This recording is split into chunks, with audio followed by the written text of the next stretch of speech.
I remember when some years ago I was starting my doctoral degree program. And the very first book I was asked to read, we were all required to read, was this book called All I Really Need to Know I Learned in Kindergarten. I asked my professor, why are you giving us this book to read? And he said, many times when you start learning more and more, you forget the basics. Basics like, even up to now, which is more important, clean up your mess, wash your hands before you eat, play fair, share your toys, among many others.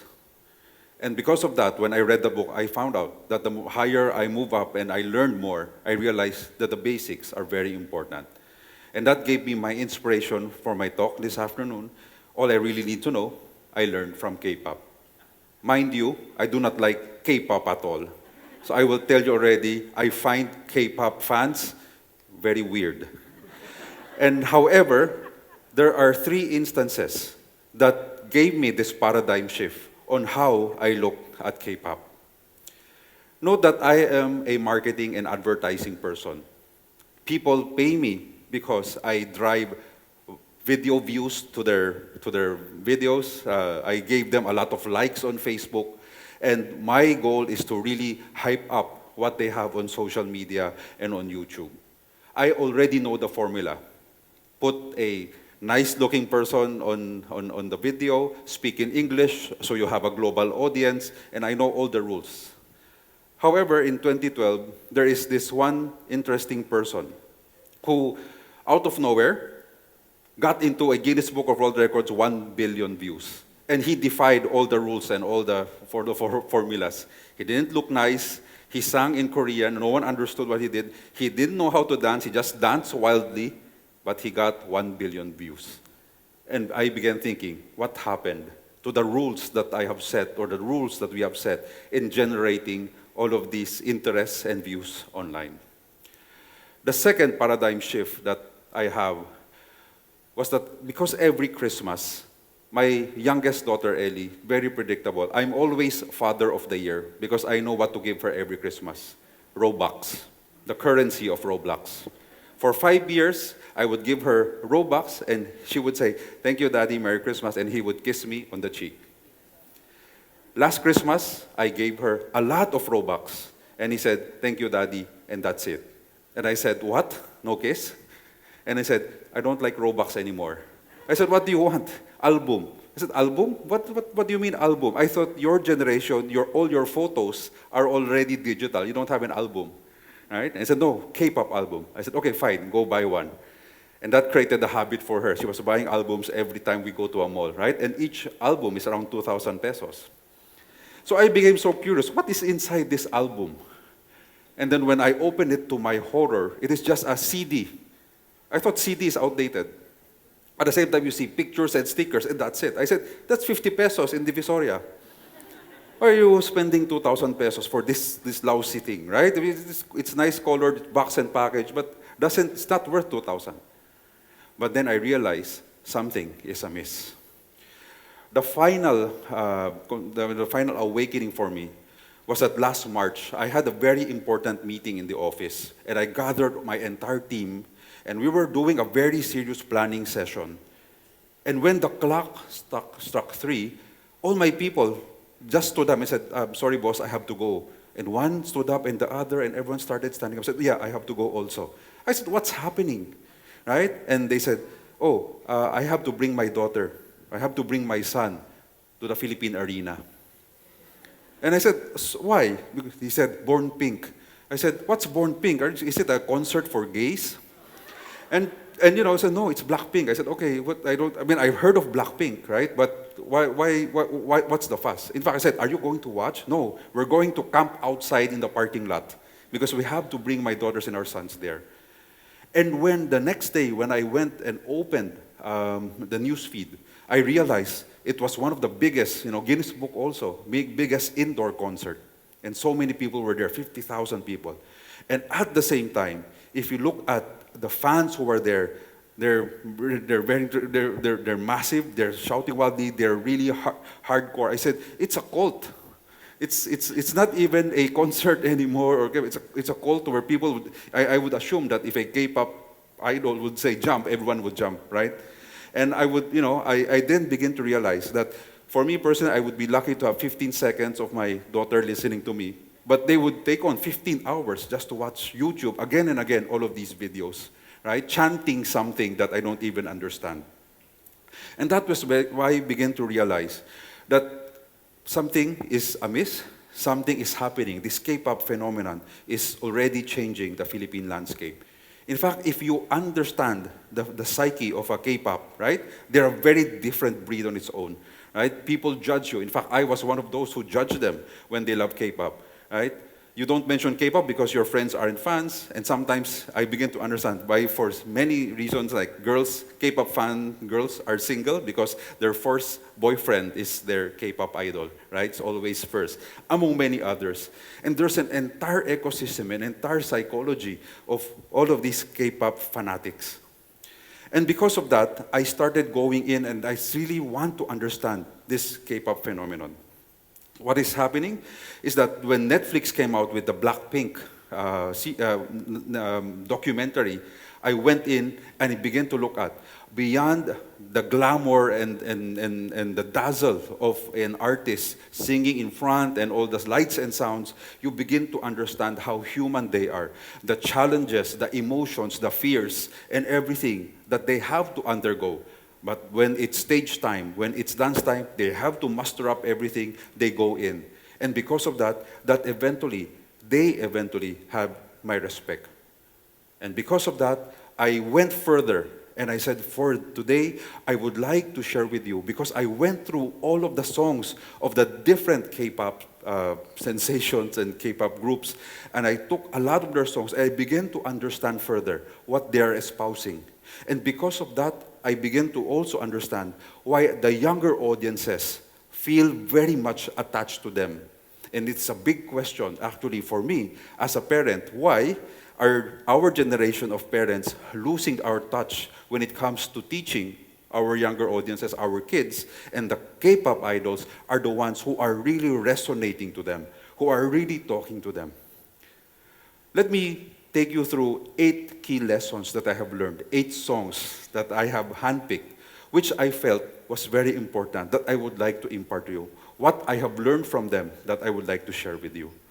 BTS created this song called Life Goes On during COVID. If you look at the lyrics, right? One day the world stopped without warning, spring didn't know what to wait, showed up not even a minute late, streets erase of footprints, I lie here, falling to the ground, time goes by on its own without a single apology. It's already telling us, right? And telling us, during the time of COVID, life is full of uncertainties. In business, at the same time, everywhere. We thought that we would like to command, right? We have to have control of our lives. But the reality is that life is full of uncertainties. You are brought to this world to create your own story amidst all the challenges. And you have to move forward regardless of what happens with life and start crafting your story, right? Amidst that entire lyrics, I find so much depth in that writing. Second, Blackpink, right? You never know. And because I watched the Netflix series, it was so fascinating to see their story. And in the end, they said, in the learning I had, no one knows you better than yourself. No one has walked your path, nor experienced your story. And they encourage all of us, all of you, to climb your own ladder of success. A ladder of success that is defined by you and not by anyone else. Next, learning is from Super Junior. A bit older, maybe a bit more in my time, but I like how they talked about good friends. And I am a strong believer in this, right? And the learning I got was how far you will go is determined by who your friends are. Choose your friends wisely. When I look back and look at my generation, I look at the successful people and the not so successful people. It has never been defined by grades, but eventually by who they are with, who gave them and who supported each other. When they supported each other, they pushed each other, but never about grades. It's all about the connections and about the affinity that they were able to generate by helping one another. Next learning. It's by my favorite, Red Velvet, Happiness.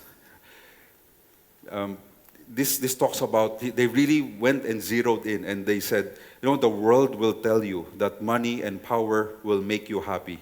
Well, I think that is somewhat true, but find what will make you truly happy and go after it regardless of who will stop you. Because true happiness is always better than temporary happiness. I find it so fascinating for a very young group to be, who are at the top of their fame, right, of their career and having all the money in the world, saying and preaching that everything that they have is temporary and you have to be able to find your real happiness.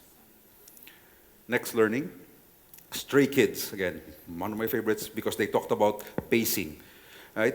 You have your friends may be posting on Facebook already, they have a car, and then the other friend would be having, they have a house.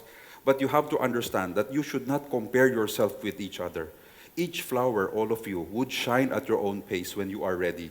What is more important is you make small incremental successes, small incremental achievements, and you will reach your mark later on. So do not compare, and you have to use your own pace. Believe that your own pace will get you there and get you to your level of success. Next learning. It's all about how, and hypen, shout out, right? And they're talking about choosing how you want to live your life and be proud of it. Sometimes all of us are governed by the rules set by our families, by our parents, by our teachers, by society. But today, we're seeing that the world is dictated more so by who you are, determining who you are, finding who your real self, and becoming the best that you can be, rather than following the rules that has been set by the past, no? By the success of the past. What is more important is you have to find yourself as you move towards the future. The seventh, it's all about healing by 17. Amidst all the demands of school and life, it is also very important to take a moment to relish small victories and find a place of peace and restoration. Every one of us should have our healing place. It's a very long journey. We call it in business hustle, right? You have to work hard, you have to do so many things at the same time, you have to please everyone. But in the end, you would always have to have your peaceful place, your healing place where you take a step back, you rest, you get yourself recharged, and then you fight again. And then you get busy again. And for me, that was such a wonderful reminder amidst a very competitive environment. And finally, I started with BTS, I'll end with BTS, and they talk about paradise. Our picture of paradise sometimes is like, I need to have a big, massive house, I want a rest house here, I want a nice car, right? We set up our vision of paradise depending on what society is giving us. But sometimes we have to stop running towards that paradise because you do not need to be like everyone else. Who you are, they're saying, who you are, you yourself, is already paradise. If you are at peace with yourself, if you are happy with yourself, with your family, right? So you do not have to chase after a lot of material things. You do not have to chase fame and fortune and everything else because the real paradise is you being at peace with yourself. If you look at all of these, right, somewhat they are espousing the same thing. And that is when I realized that if you think about it, the learnings that I got from all of these songs, are we really teaching them to our kids also? Or are we forcing our way because we want to tell them, you have to be a doctor, you have to do this, you have to do this? And maybe that is why also that resonated to me. That for even those who are in my generation, those who are parents here, to be a better parent, should we learn from K-pop? And because of that, let me just summarize by saying that the lessons they taught are not in the books. But if you think about it, it's all about the lessons of humanity. Craft a story for yourself. Start and keep climbing your ladder of success amidst all the criticisms that you may have. Choose your friend wisely. Choose your friends wisely. Find your true happiness. Move at your own pace and at your own time. Choose how you want to live your life amidst what people are saying. Find your healing place when you feel tired, and be comfortable with who you are. Because in the end, this life journey, it is your life and not anyone else's. You are only accountable to yourself, right? And as long as you're not harming everyone, as long as you have that peace and love within yourself, then maybe that is the real essence of what life is. And because of that, I moved from being, I don't care about K-pop, I'm now proudly a K-pop stan. I hope to learn from them as much as I hope you also join me in becoming a K-pop stan. Thank you.